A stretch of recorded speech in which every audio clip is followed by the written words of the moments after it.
My name is Emily Walker. At 31, I sold my tech startup for $20 million. I thought I had were as much a part of my childhood as my mother Diane and my younger sister Rebecca. My father. He walked out when I was barely old enough to remember his face.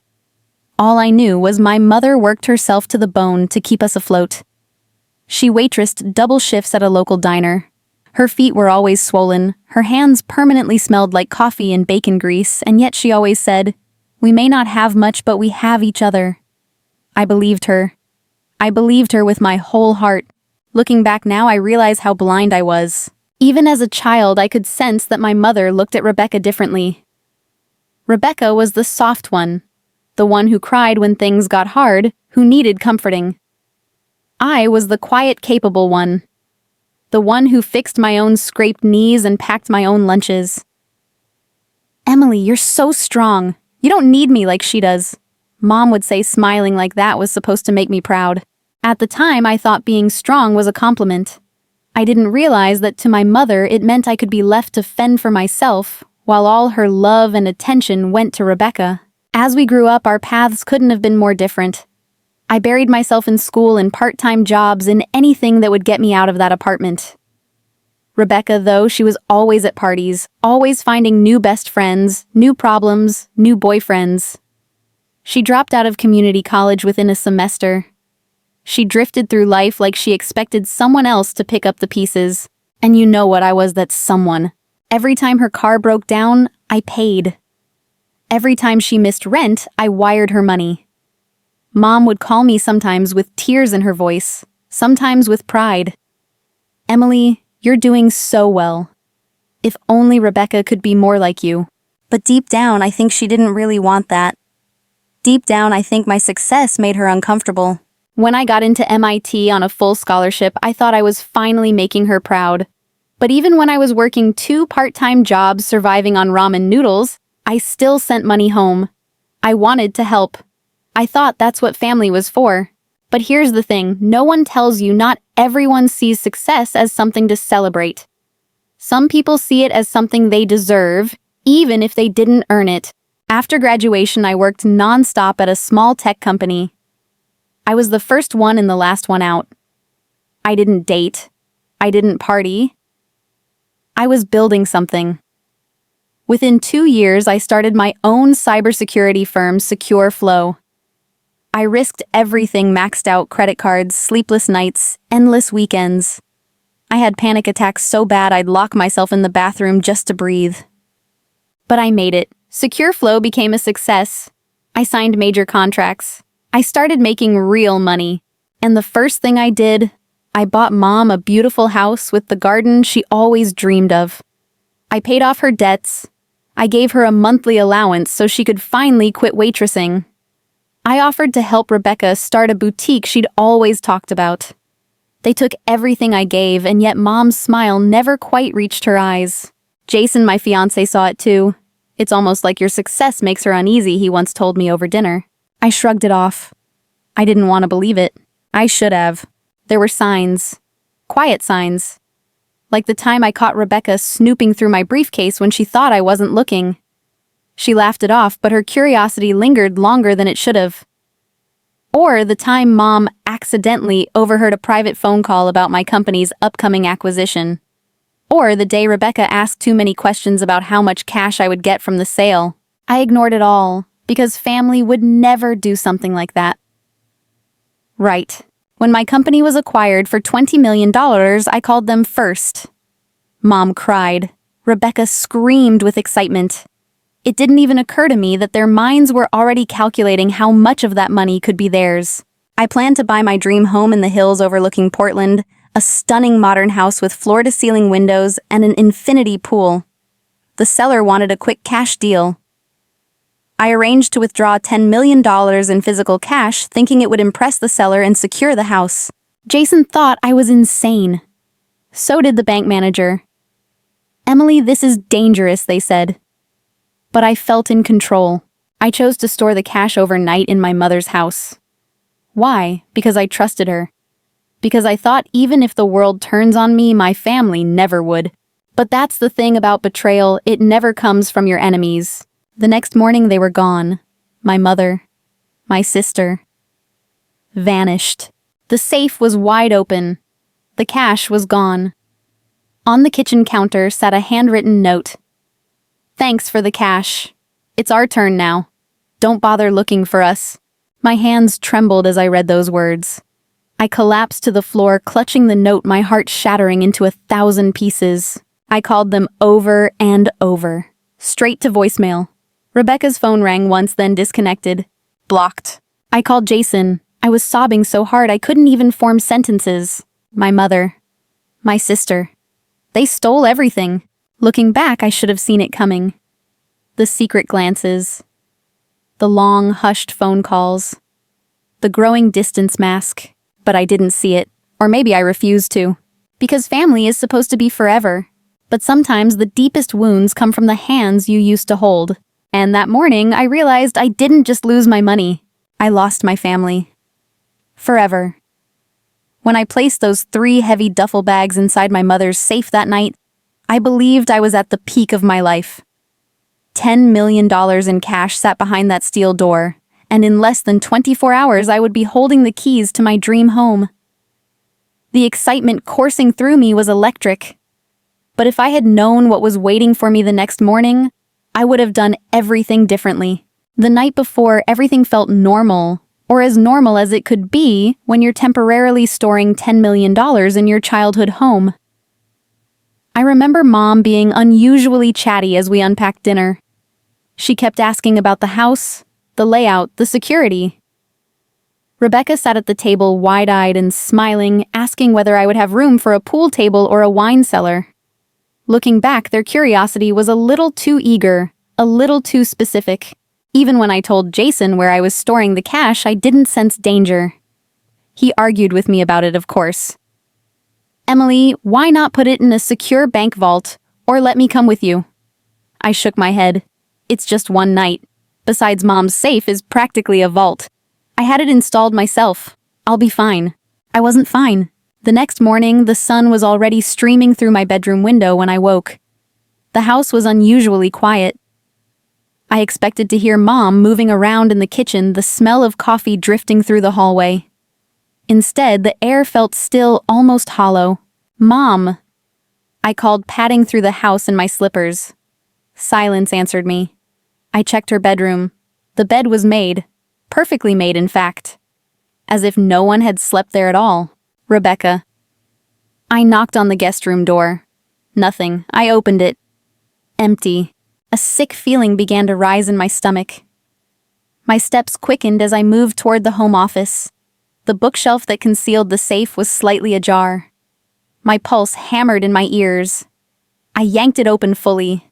The safe door stood wide open. Gone. The duffel bags were gone. At first, I couldn't believe what I was seeing. I ripped through the house, searching every room, every closet, as if the bags might be hiding under a bed or inside a cabinet. I found nothing. Then, on the kitchen counter, I saw it, a folded note propped against the coffee maker. My mother's handwriting. Neat. Calm. I picked it up with trembling hands. "Thanks for the cash. It's our turn now. Don't bother looking for us." My knees buckled and I collapsed onto the floor, my chest caving under the weight of what I was reading. My breath came in short, shallow gasps.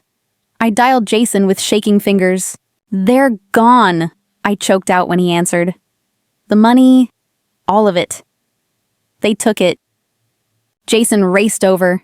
He found me sitting on the kitchen floor, still clutching the note, tears streaking down my face. "We need to call the police. Now." The next few hours blurred together. The police arrived quickly, taking statements, asking me to recount every detail. The lead detective, Sarah Martinez, was calm and methodical, but there was a shadow of skepticism in her eyes when I explained I had voluntarily placed $10 million in cash inside my mother's safe. "Do you have any reason to believe they planned this?" she asked, jotting notes on her clipboard. I don't know. Maybe they were asking a lot of questions about the house and the money. But they're my family. I never thought... Detective Martinez nodded, but her words cut deep. Family cases involving money are complicated. It could be argued this was a gift or some sort of family arrangement gone wrong. No, it wasn't a gift. I insisted, my voice rising in desperation. I was buying a house. They knew that. The detective promised to open an international investigation, but her caution echoed in my mind long after she left. Jason stayed with me that night. I called my mother and Rebecca repeatedly, but my calls went straight to voicemail. I sent texts that remained unread. My sister's number rang once, then disconnected. Blocked. The next morning, I received a text from an unknown number. It was a photo my mother and Rebecca boarding a private jet, both wearing oversized sunglasses, both smiling like they hadn't just obliterated my life. Minutes later, a voicemail came through.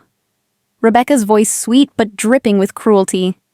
"Hey sis, bet you're freaking out right now. Well, get over it. You've always had everything handed to you while Mom and I struggled. This is our shot. You can make another 10 million, can't you? Don't bother looking for us. By the time you hear this, we'll be somewhere you can't touch us. Love you." Her words shattered me. I sat there clutching my phone, replaying the message until Jason gently took the phone from my hand. "We have to call Detective Martinez back." The betrayal consumed me. I stopped eating. I stopped sleeping. My professional world began to crack as whispers spread in the tech community about my situation. Opportunities slipped away. Jason tried to pull me back, but I could feel him growing distant. "You have to start thinking about moving forward," he said one night. "You can't let this destroy you." But it had destroyed me. Every childhood memory felt poisoned. Every sacrifice I thought my mother had made for me suddenly seemed fake, like she'd been waiting for the right moment to take it all back. And maybe in some twisted way she had been. I began therapy desperate to untangle the mess inside me. How could they do this? I gave them everything. I told Dr. Foster, my therapist. If they needed more, I would have given it. Why steal it? Because asking would have meant acknowledging you had something they didn't, she said softly. Some people would rather steal than ask. Because stealing feels like power. Her words haunted me. The police traced my mother and Rebecca to the Cayman Islands, then to Dubai, then Monaco. Each time we got close, they slipped away.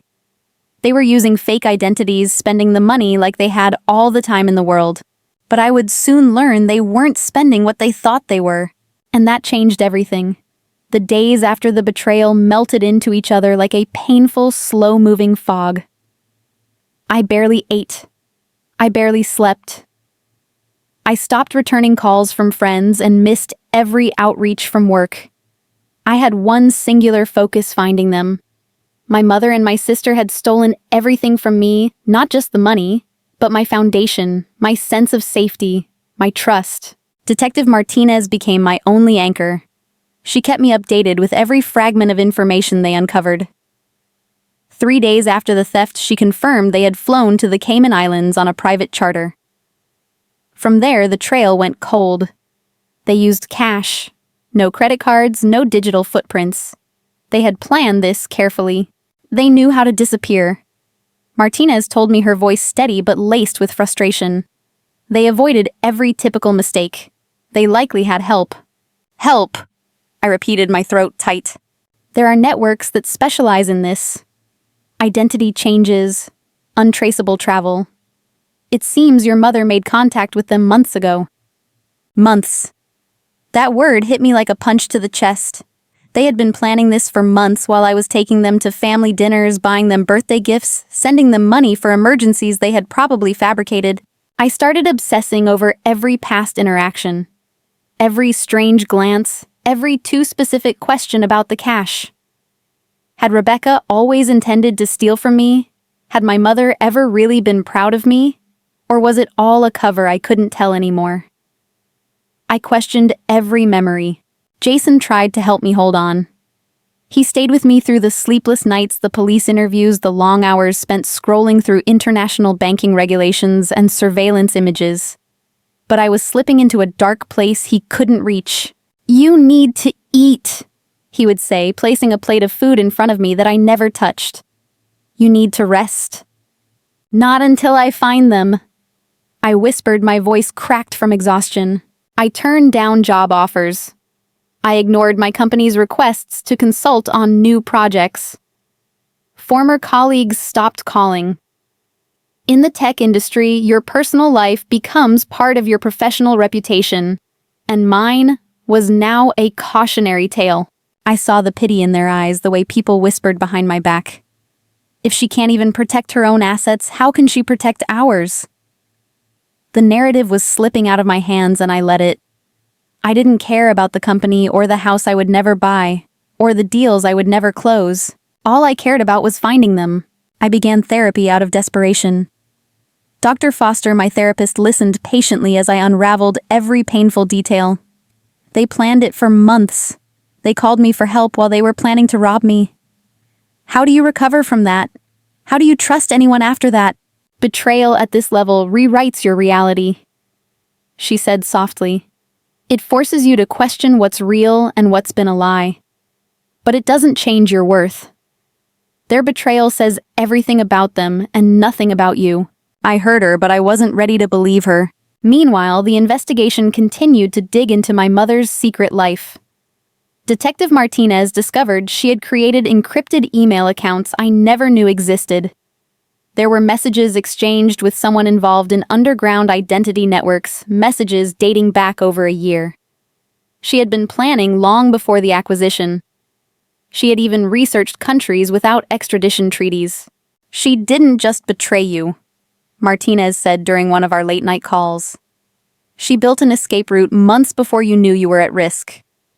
I found myself in a cycle of rage, grief, and self-loathing. I combed through old photos, old birthday cards, old text messages, trying to find the point where everything shifted. But the truth is, I'll probably never know exactly when they crossed the line from family to thieves. Jason started to pull away. He tried to hold on, but I wasn't the person he fell in love with anymore. I was consumed, obsessive, unreachable. You have to start thinking about moving forward, he said one night after I spent hours on the phone trying to track a new lead in Monaco. They stole from you, but they don't have to steal your future. But they already have, I whispered. I can't move on, not until I find them. Then I think I need some space. He said, his voice heavy with sadness. He packed a bag and left that night. I didn't ask him to stay. I didn't know how. I hit rock bottom. My home felt like a hollow shell. My days blurred into nights. I was losing not just my family, but myself. I kept replaying Rebecca's voicemail, her taunting words. This is our shot. You can make another 10 million, can't you? I wanted to scream at her. The money didn't matter. What mattered was that they used my love as a weapon against me. They knew I would never suspect them, and that's exactly why it worked. Detective Martinez called me weeks later with another lead.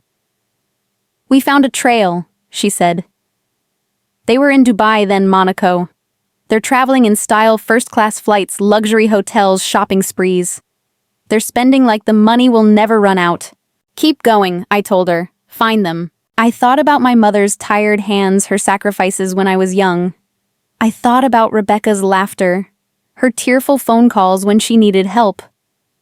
I thought about everything I had given them and everything they had chosen to throw away. I didn't know yet that the money they were spending wasn't real. I didn't know yet that I had unknowingly protected myself. But in that moment, all I knew was that I had to find them, because I needed to see their faces when they realized what they had really stolen. I thought I had lost everything. My family, my future, my trust. For weeks, I had been living inside this dark tunnel, chasing ghosts across continents, consumed by a betrayal so deep it left me hollow. But I had no idea the story I was living had one more twist waiting for me. And this twist would change everything. It was nearly 3 a.m. when my phone rang. I was in the middle of another restless night, half asleep on the couch, surrounded by scattered papers, maps, and police reports. When I saw Trevor's name on the screen, my heart skipped. Trevor Sullivan, one of the private security guards I had hired the day I withdrew the cash. Miss Walker, I'm sorry to call so late, but this is urgent, he said. I need to see you in person. It can't wait. Within 30 minutes, Trevor was standing in my living room, his expression unusually grave. "The money your mother and sister took," he began, pausing as if searching for the right words. "It wasn't real. It was counterfeit." I stared at him, convinced I had misheard. "That's impossible. I withdrew the money myself. I watched the tellers count it." "I know, but there's something you don't remember. 3 days before the withdrawal, you met privately with my boss, Kyle. You were concerned about the risk, and you signed a contingency order. You instructed us to switch the real cash with counterfeit bundles and secure the authentic money in our most protected vault." I blinked, struggling to process his words. "No. I would remember that." Trevor handed me a folded document, the special instruction form, my signature clear as day at the bottom. And then slowly it came back to me. A hurried conversation at the bank. A pile of paperwork. Kyle reassuring me that it was standard security protocol. In the middle of the chaos, I had signed the form, never realizing exactly what I had authorized. "We activated the tracking systems on the fake bundles," Trevor continued. "But we only recently confirmed the swap was successful. There was a system error, and we didn't verify it until now. The real money never left our secure vault. It's still there, all $10 million. For a long moment, I just stared at him. I felt the strange, dizzying sensation of the ground shifting beneath me. The money I thought I had lost, the money my mother and sister thought they had stolen it, was never really gone.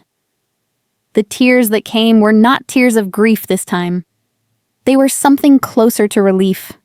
Something closer to victory. "I want to see it," I said, my voice firm. Trevor nodded.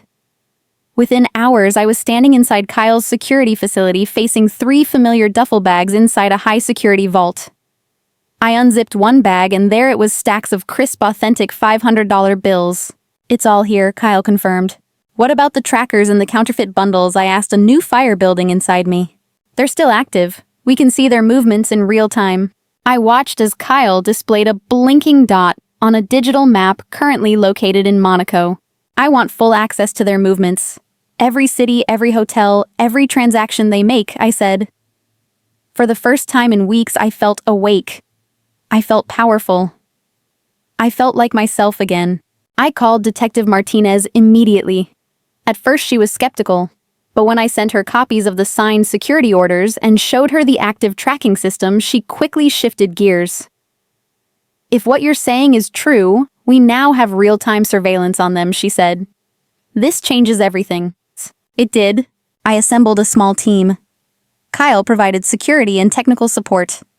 Martinez coordinated with international law enforcement. I brought in Haley Winters, my former operations chief, and the most strategic mind I knew. Richard Bennett, my trusted attorney, handled the legal groundwork. We worked out of a private conference room, poring over maps, financial records, and social media traces. My mother and Rebecca had been flaunting their stolen wealth online, luxury resorts, designer boutiques, 5-star dining. They were living large, oblivious to the fact that I was watching every step. "They think they're in control," Haley said, analyzing their spending patterns. "But they're predictable. Based on their timeline, they'll likely head to Milan next. Then we'll meet them there," I said, calm but resolute. Richard coordinated with Italian financial authorities who were very interested in the circulation of counterfeit currency at this scale. Within days, I was on a first-class flight to Milan, Haley seated beside me as we finalized the plan. For the first time in a long time, I felt a strange sense of peace. This wasn't about revenge anymore. It was about closure. It was about taking my power back. When we arrived, Kyle's surveillance team confirmed that my mother and Rebecca had checked into a luxury hotel and made dinner reservations at an exclusive restaurant. Martinez and the Italian officers would wait nearby, ready to move. As soon as I confirmed the counterfeit money was in their possession, I walked into the restaurant wearing a simple black dress, my hair pulled back tightly, my posture steady. I spotted them immediately seated at a private table, toasting with champagne, draped in designer clothes they hadn't earned. They didn't notice me until I was standing right beside their table. "Room for one more?" I asked quietly. Shock, confusion, fear. "Emily." My mother's voice cracked. "You look surprised," I said, sitting down. "Enjoying the high life." Rebecca scowled. "What do you want? You came all this way to beg for your money back." I smiled, but it wasn't the smile they remembered. It was sharper, stronger. I just wanted to know if it's everything you hoped it would be. Living your dream with my money. You can't prove anything! My mother snapped her hands, trembling. Actually, I can. The money you stole, it's counterfeit. The real cash never left my security vault. I've been watching you every city, every hotel, every meal. The trackers are still active. Rebecca rifled through her handbag, pulling out bills, holding them up to the light. Panic crept across her face. It's not possible, my mother whispered. You should have known. Did you really think I'd carry that much cash without a backup plan? I signaled to the Italian officers who moved in quietly, badges displayed. My mother and Rebecca were arrested without resistance. Their faces, frozen in shock, are etched in my memory forever. Walking out of that restaurant, I felt something I hadn't felt in weeks, peace. Not because I had beaten them, but because I had taken my life back. When I walked out of that restaurant in Milan, leaving my mother and sister behind in the hands of the Italian authorities, I didn't feel triumphant. I didn't feel like I had won. I felt something quieter, something deeper. I felt peace. I felt closure. The days that followed were filled with police interviews, international legal proceedings, and endless paperwork. Italian financial investigators quickly confirmed the counterfeit money. My mother and Rebecca were officially charged with theft, fraud, and possession of counterfeit currency. The case moved swiftly. Their hotel rooms were searched and nearly $7 million in fake bills were recovered. Detective Martinez worked closely with the Italian authorities to ensure extradition agreements and formal statements were filed correctly. I chose not to press for the harshest sentences. Not because I pitied them, but because I realized I didn't need to see them suffer to heal. They had already lost everything that mattered: their freedom, their reputation, their place in my life.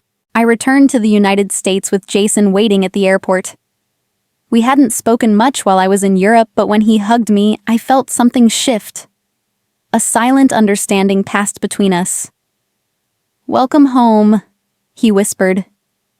It was the first step toward repairing what had cracked between us. I sold the original house I had wanted. I didn't want it anymore. I bought a smaller home with wraparound porches and a view of the city skyline. It wasn't the architectural marvel I once dreamed of, but it felt safe. It felt real. It became my sanctuary. Jason and I started therapy together. We rebuilt our relationship slowly, learning how to process what had happened, how to hold space for each other's pain. For the first time, I let him see me fully, not as the perfect, untouchable success story, but as a woman who had been broken and was learning to piece herself back together. I reopened my career, but on my terms. I declined high-pressure executive roles and instead started a consulting firm that allowed me to choose projects that aligned with my values. I wanted control, not just over my finances, but over my time, my energy, my peace. My mother and Rebecca were sentenced to prison. My lawyer had asked if I wanted to write victim impact statements to push for longer sentences to ensure they faced the maximum penalty. I declined. I didn't need to stand in court and tell them how much they hurt me. They already knew. The true punishment was not behind bars. It was knowing they could never undo what they did. They could never come back into my life, and they could never take from me again. Months passed. The headlines faded. The whispers in the tech industry quieted. I slowly reclaimed my space, my voice, my reputation. I started speaking at conferences again, not about cybersecurity, but about trust risk and resilience. I shared my story openly, not for sympathy, but for connection. I found that betrayal is universal. Maybe not everyone has lost $10 million to their own family, but many have felt that sharp sting of trust being broken by the people closest to them. My story resonated because it wasn't just about the money. It was about love, deception, survival, and what it means to rebuild when everything feels shattered. One afternoon, while sitting on my porch swing, Jason by my side, I realized I was no longer waiting for the next chapter to start. I was already living it. If they had just asked, I said, watching the sunlight filter through the trees, I would have given them enough to change their lives. Not 10 million, but enough. They didn't have to steal. Jason squeezed my hand gently. Some people can't ask. Taking feels more powerful, especially when asking means admitting you need help. I let his words sink in. I don't know if I'll ever fully understand why they did it. Maybe I wasn't supposed to. I thought I had lost my ability to trust. But trust doesn't have to be blind to be real. Trust, I realized, is not about ignoring risk. It's about choosing to believe in people while being strong enough to protect yourself. I still have moments where I flinch at unexpected phone calls, or feel a pang when I pass by mother-daughter brunches in restaurants. But those moments don't control me anymore. They're just reminders of where I've been and how far I've come. I built something stronger from the ruins they left behind. I built boundaries. I built a new life. I built a version of myself that isn't defined by what was taken from me, but by what I chose to reclaim. When I share my story now, I don't do it to relive the pain.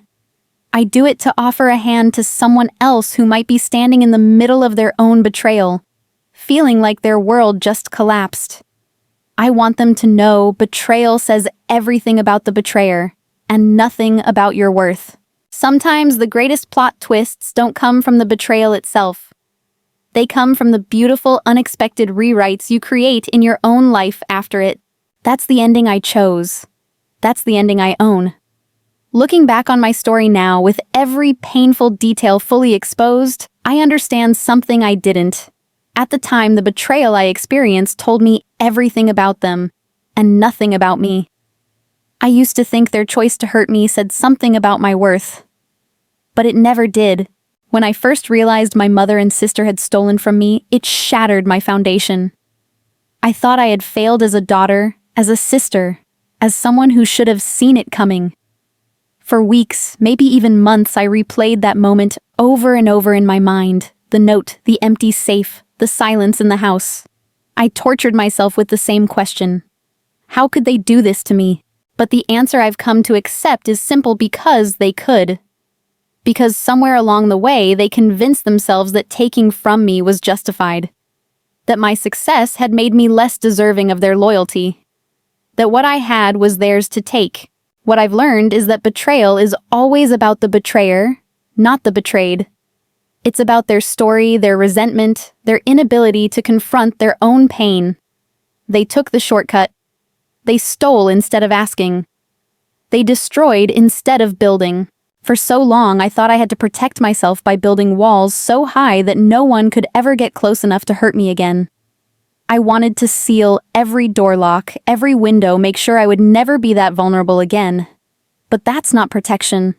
That's isolation. That's fear dressed up as strength. Healing didn't come from shutting people out. Healing came from learning to trust again, but this time with discernment, with boundaries, with wisdom. There's this idea that we can only truly heal when we get an apology, when the betrayer admits what they did and begs for forgiveness. But I never got that apology. I never heard them say they were sorry. And maybe I never will. But I chose to heal anyway, because closure isn't something someone else gives you. It's something you decide to give yourself. When I reclaimed my life, I didn't do it to prove anything to them. I did it to prove something to myself, that I could be hurt, deeply hurt, and still find a way to move forward. That I could lose trust in people, and still rebuild it brick by brick.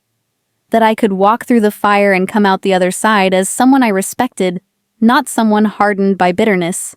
The biggest plot twist in my story wasn't that the money was counterfeit. It wasn't that I outsmarted them. It wasn't even that they were caught and sentenced. The biggest plot twist was that I came back stronger, softer, more aware of what really matters. I don't measure my life by the dollars I lost or the deals I missed. I measure it by the moments I chose to keep going. By the nights I stayed up talking with Jason, slowly stitching our relationship back together. By the days I spent helping other people navigate their own stories of loss and betrayal. The truth is, trust is risky. Every time we trust, we open ourselves to the possibility of being hurt. But that's also where life happens. That's where connection growth and real love live. Even now, I have moments where doubt creeps in. When I meet new people. When I share parts of myself I used to guard. But I remind myself that trusting wisely isn't the same as trusting blindly. It's about being present, asking the hard questions, listening to the quiet warnings, and still choosing connection. Sometimes people ask me if I regret anything, if I would have done things differently. And the truth is, I wouldn't change the person I became because of what happened. I wouldn't choose the betrayal, but I would choose the woman who came out the other side, because she's stronger now. Not unbreakable, but strong in a way that doesn't rely on pretending everything is fine. Strong in a way that allows her to say, yes, I was hurt. But I didn't let it define me. When I speak to audiences now, when I write, when I tell this story, I do it with purpose. Not to relive the pain, but to reach the person who might be in their darkest moment.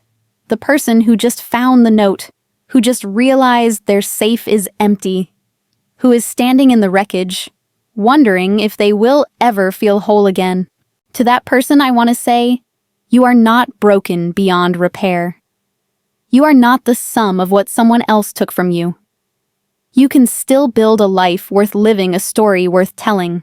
Betrayal is a plot twist. It's not the ending. You get to write the ending. And if you choose, like I did, you can write one more beautiful than you ever imagined. As I rebuilt my life after the betrayal, something unexpected began to happen. People started reaching out to me, strangers, friends of friends, even former colleagues who had heard fragments of my story. They shared their own experiences with betrayal, heartbreak, and the shattering of trust. Some had been deceived by business partners. Some had been abandoned by lovers. And some, like me, had been betrayed by family. The details were different, but the ache was the same. I realized that while my story was unique, the emotions I had lived through were universal. There is a certain kind of loneliness that comes with betrayal, a feeling that you are the only one foolish enough to have trusted so completely, only to watch everything fall apart. I knew that loneliness intimately, so I began sharing my story more openly. What started as small conversations over coffee turned into speaking engagements, panel discussions, and eventually keynotes at conferences. I didn't speak to inspire revenge or to dwell on the past. I spoke to offer something I wished I had in those first few weeks: connection. I wanted people to know they weren't alone. The more I shared, the more I found community. People who were navigating their own versions of my story. People who had locked their hearts away, convinced they would never trust again. People who needed to hear not just that survival was possible, but that thriving was possible too. In those rooms, in those conversations, I began to understand that the real victory wasn't that I outsmarted my mother and sister. The real victory was that I didn't let what they did close me off from the rest of the world. It would have been so easy to stay small, to keep my circle impenetrable, to avoid ever taking another emotional risk. But I chose differently. I chose to trust again, carefully but genuinely. I chose to step back into spaces where connection happens. Jason and I, despite everything, found our way back to each other. Not because we forced it, but because we both did the work. We went to therapy. We learned to communicate in ways we never had before. He saw me the whole, me, the one who still had scars, the one who still occasionally woke up from nightmares. And he stayed. Our relationship became stronger because of the cracks. Because we learned to sit with the discomfort, to move through the pain instead of pretending it wasn't there. We rebuilt something real. Professionally, I no longer chased titles or status. I built a consulting firm focused on helping businesses and individuals develop trust-driven cultures. I worked with leadership teams to design policies that protected people, not just profits. I used my story as a case study, a reminder that trust isn't just a personal virtue. It's a strategic advantage. But beyond the business world, the most meaningful impact came from the one-on-one conversations. The woman who pulled me aside after a conference and told me her brother had stolen her inheritance. The man who emailed me after a podcast appearance to say he hadn't spoken to his best friend in 3 years after a betrayal he still couldn't make sense of. The young woman who told me she hadn't trusted anyone since her father abandoned her family. Each time I told them what I knew to be true, you can heal. You can trust again. Betrayal changes you, but it doesn't have to ruin you. Healing isn't linear. It isn't clean. There were still days I stumbled. Days when memories pulled me back into the old pain. Days when the weight of what happened resurfaced unexpectedly. But I learned not to measure my healing by the absence of pain. I measured it by the way I chose to keep showing up for myself, for Jason, for the people who needed to hear this story. There is something incredibly powerful about reclaiming your narrative. About saying, yes, this happened to me. Yes, it broke me for a while. But look what I built from the pieces. I began to live from that place, not just telling my story, but helping others rewrite theirs. I started workshops, small group sessions, spaces where people could explore their own stories of betrayal and come out feeling just a little less alone. When I see someone in that fragile place I once stood shell-shocked, devastated, unsure if they will ever feel safe again, I remember what it felt like to believe I would never heal. And I get to look them in the eye and say, you will.